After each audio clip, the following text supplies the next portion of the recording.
एक गांव में राम और श्याम नाम के दो मित्र रहते थे। दोनों बहुत अच्छे मित्र थे और हमेशा एक दूसरे की मदद करते थे। एक दिन राम के पिता ने उसे कुछ पैसे दिए और कहा कि वो इन पैसों से अपने लिए कुछ जरूरी सामान खरीद ले। राम ने पैसे अपनी जेब में रख लिए और श्याम के साथ खेलने चला गया। खेलते खेलते राम की जेब से पैसे गिर गए और उसे पता भी नहीं चला। जब खेल खत्म हुआ और दोनों घर जाने लगे, तब राम ने देखा कि उसकी जेब खाली है। राम बहुत दुखी हुआ और रोने लगा। श्याम ने जब राम को रोते हुए देखा तो उसने पूछा, क्या हुआ राम, तुम क्यों रो रहे हो?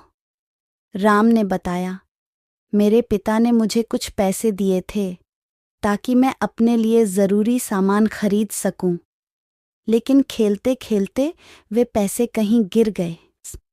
श्याम ने राम को ढांढस बंधाया और कहा, चिंता मत करो, हम मिलकर उन पैसों को ढूंढते हैं।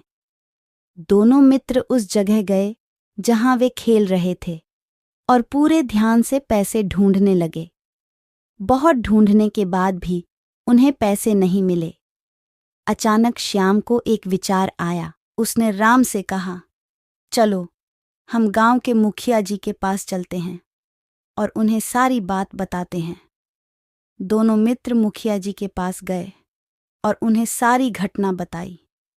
मुखिया जी ने ध्यान से सारी बात सुनी और बोले, तुम दोनों ने सच्चाई से सारी बात बताई है, इसका फल अवश्य मिलेगा। मैं गांव में घोषणा करवाता हूं कि जिसने भी पैसे पाए हैं वो उन्हें वापस करे। गांव में घोषणा होते ही एक बुजुर्ग व्यक्ति मुखिया जी के पास आए और बोले, मुझे ये पैसे मिले थे, लेकिन मुझे नहीं पता था कि ये किसके हैं। अब मुझे पता चला कि ये पैसे राम के हैं, इसलिए मैं इन्हें वापस करने आया हूं।